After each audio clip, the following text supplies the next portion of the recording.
O que significa educar como política de preservação ambiental?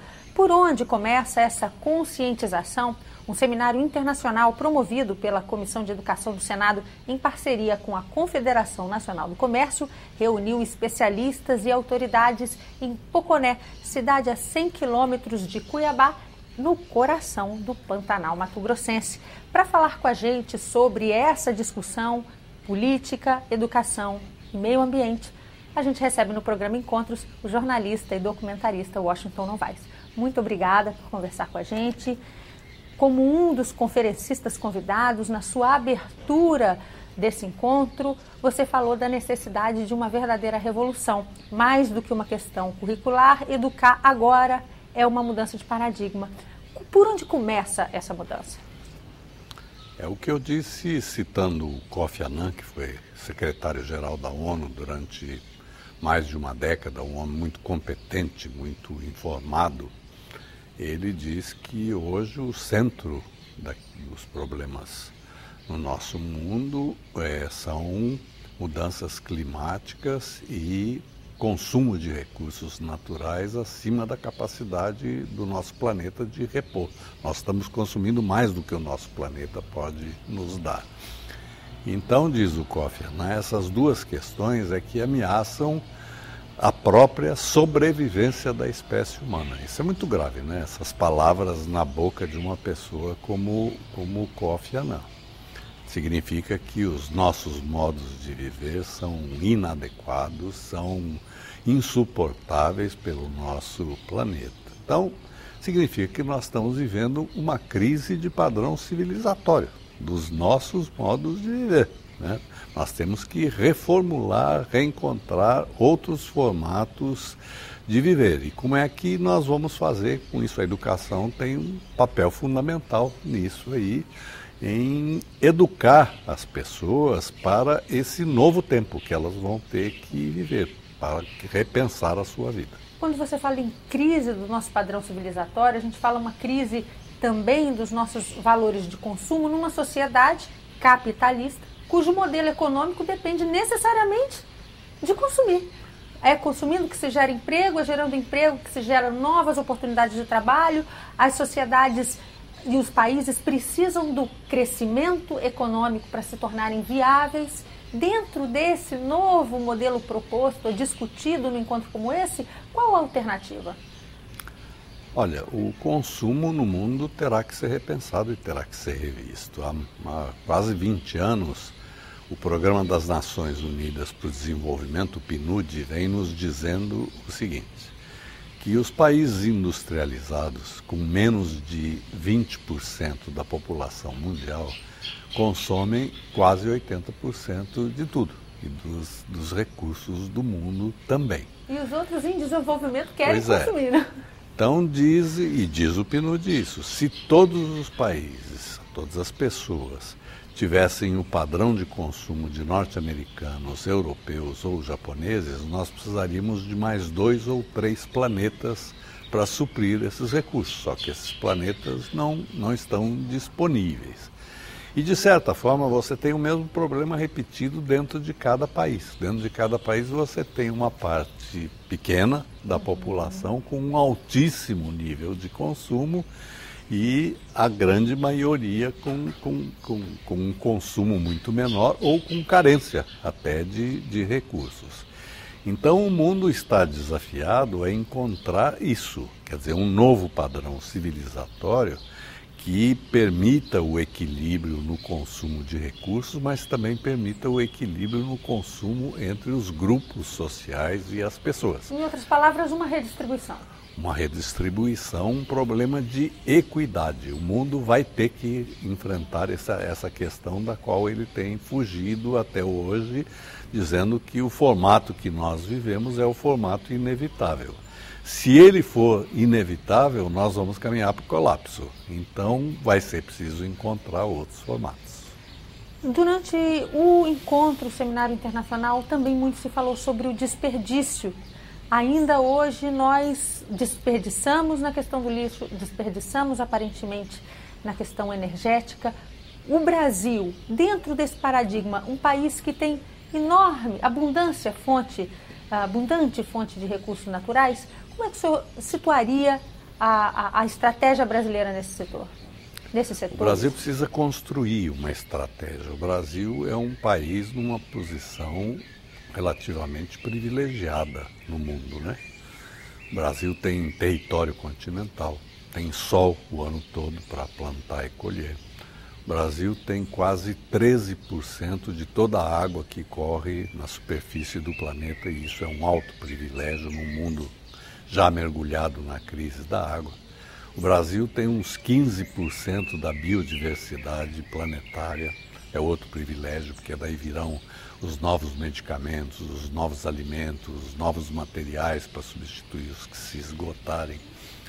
E o Brasil tem a possibilidade de uma matriz energética limpa, não poluente e renovável, que não se esgote, ao contrário dos combustíveis fósseis, como o petróleo, como o carvão, como o gás. Quando o senhor fala assim, o senhor está falando de energia hidrelétrica necessariamente? Todas as formas de energia. A energia hidrelétrica, o Brasil tem energia solar, o Brasil tem energia eólica. Só a energia eólica tem um potencial que hoje é avaliado no dobro do consumo total do Brasil, só com a energia eólica, energia dos ventos, energia das marés, energia geotérmica e a energia das biomassas, né, da cana, do dendê, de vários pinhão manso e várias outras fontes.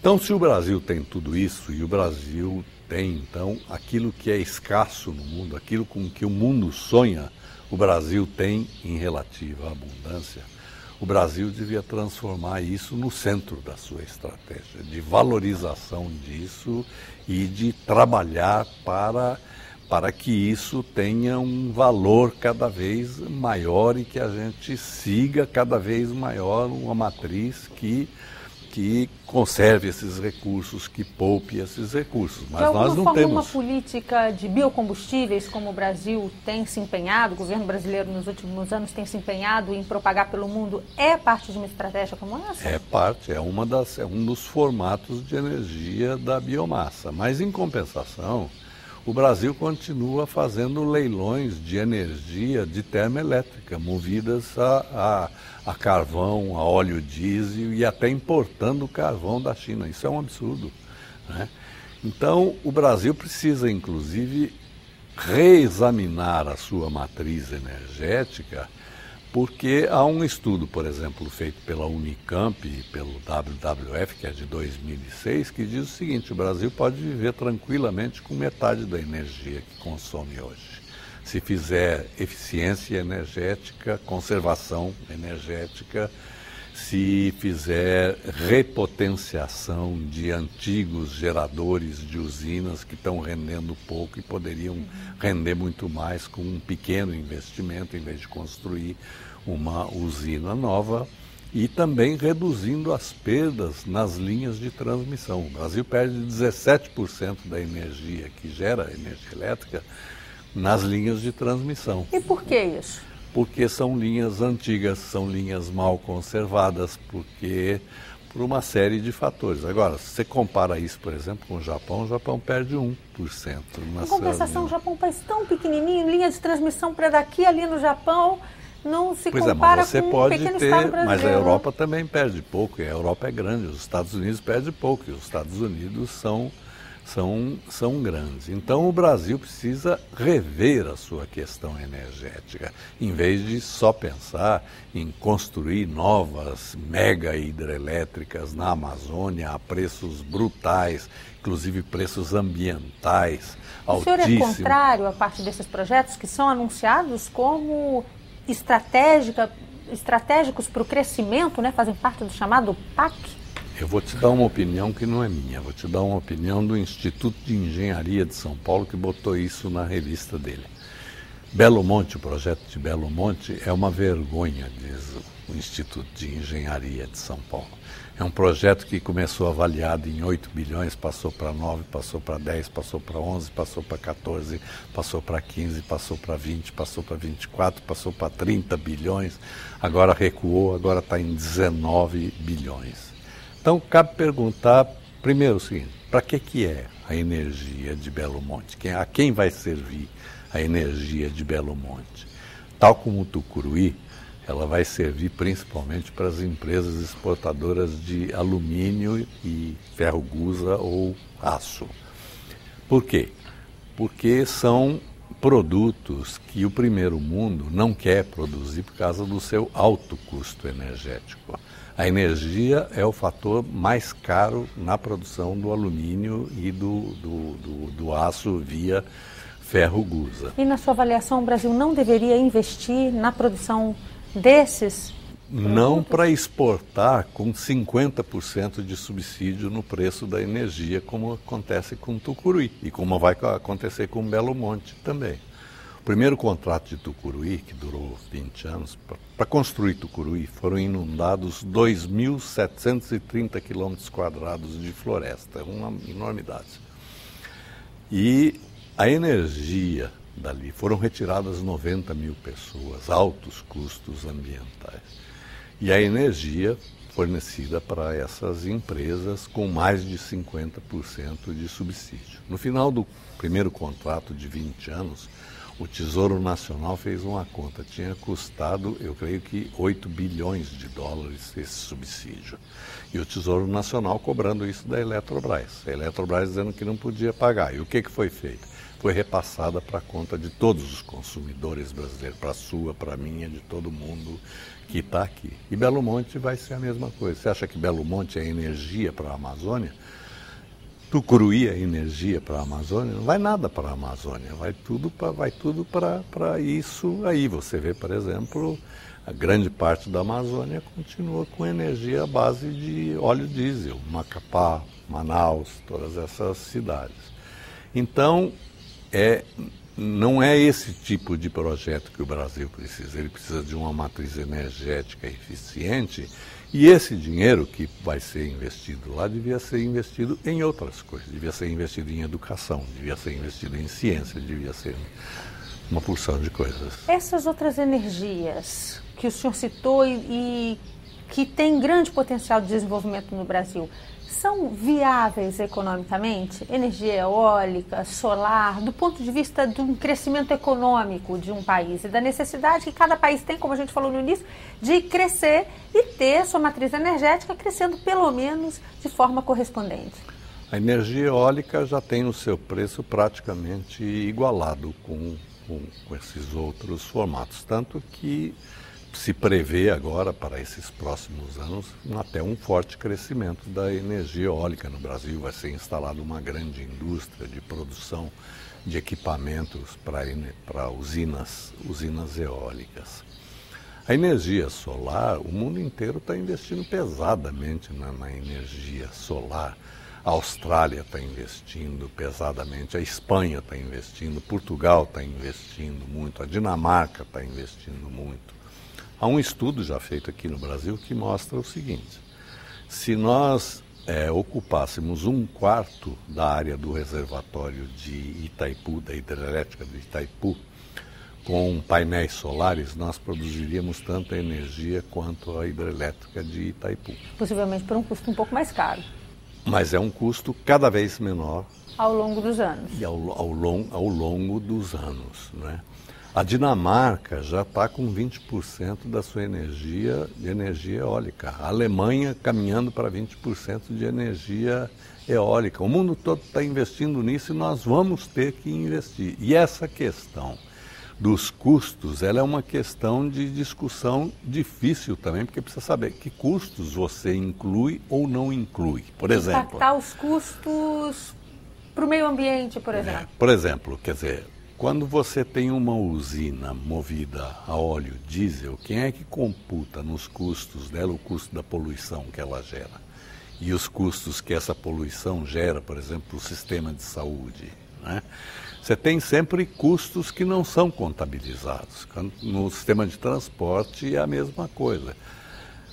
E tudo vai ter que mudar no mundo em função dessas coisas. Nós vamos ter que mudar a matriz energética, os formatos de construção, a matriz de transporte, tudo vai ter que mudar. Por exemplo, nós estamos fazendo esse seminário dentro de um auditório, né, num dia de sol como esse, ele é absolutamente fechado, não entra um raio de luz de fora, e eu contei lá, tem quase 50 luminárias acesas. Não é um desperdício? Isso é um formato antigo. Outro dia eu fui falar no Parque do Ibirapuera, em São Paulo, no auditório do Ibirapuera. Eram 10 horas da manhã, um dia como esse também, um dia luminoso. Tinha 600 luminárias acesas. Mais da metade do consumo de energia dos shopping centers brasileiros é para resfriar o calor produzido pelo sistema de iluminação, porque os shoppings são todos fechados, não entra luz nenhuma. Então os nossos padrões de construção, inclusive das nossas casas, vai ter que mudar. Há um cálculo que diz o seguinte: 40% da energia no mundo é consumido nas casas. Agora, as nossas casas são absolutamente inadequadas, elas não têm eficiência energética. Até porque esse é um conceito muito novo e nós moramos há muito tempo já no mesmo padrão. Pois é, mas nós vamos ter que repensar tudo e rapidamente. Nós temos muito pouco tempo para fazer isso. Eu queria aproveitar para falar também de uma política nacional para o lixo. O senhor tem uma experiência, como já esteve atuando no poder público, recentemente vem se pronunciando contra uma decisão que vem acontecendo nas principais capitais brasileiras e até comemorada como uma decisão, uma solução para o lixo no Brasil, que é a incineração de parte desses resíduos. A Política Nacional de Resíduos Sólidos, aprovada recentemente no Congresso, veio, inclusive, autorizar que isso seja feito de forma mais sistemática. Porque foi retirado um dispositivo que havia no projeto e que proibia a incineração, ele foi retirado. Sua avaliação sobre esses projetos de incineração que já ocupam aí algumas capitais do país? A incineração é um enorme desperdício. Quer dizer, uma boa política do lixo, ela tem que começar com uma política e projetos para reduzir a produção do lixo. Essa é a primeira coisa. Como é que você faz para reduzir a produção de lixo? Segunda coisa, como é que você reutiliza materiais que vão para o lixo? Terceiro lugar, se você não puder então reutilizar, como é que você recicla esses materiais? Há um estudo feito pela Unesp, Universidade Estadual de São Paulo, em Indaiatuba, que é uma cidade de 100 e poucos mil habitantes, que mostra o seguinte: 91% do que vai no lixo de Indaiatuba e é levado para o aterro, 91% seriam reutilizáveis ou recicláveis. Então, é um enorme desperdício. Se você acrescentar isso à incineração, você vai ter o terceiro problema. Primeiro, quer dizer, o nosso lixo brasileiro, ele em mais de 50% ele é lixo orgânico, é restos de comida. E lixo orgânico, para ser incinerado, exige altíssimas temperaturas, porque senão emite dioxina e furano, que são altamente cancerígenos. Então é um processo caríssimo. Caro e de alguma forma arriscado? Arriscado. Segundo, ele é um processo que vai te exigir produzir cada vez mais lixo. Quer dizer, se você instala um sistema de incineração, você vai precisar sempre de lixo para abastecer. Por quê? Para fazer parte dos contratos com as empresas? Claro, quer dizer, ninguém vai implantar uma usina de incineração se não souber para quem vai vender essa vai ter que ter contratos, né? E ela precisa, então, de lixo para produzir essa energia, e isso é um contrassenso, é contra os bons princípios de uma política do lixo. No entanto, isso tem sido utilizado também em países que, como o senhor apontou, de alguma forma são referência no trato ambiental, como a Alemanha, alguns países da Europa. Mas é preciso ver certas nuances nessa coisa. A primeira delas é o seguinte: a Europa não tem mais onde botar lixo, não tem aterro. Ela não tem onde fazer aterro. Então ela precisa dar outros tipos de solução. A incineração tem sido um desses caminhos, mas é altamente polêmico, inclusive na própria Europa. Quer dizer, há as pessoas que dizem isso é um desperdício. E por último, para quem já tentou todos os outros caminhos,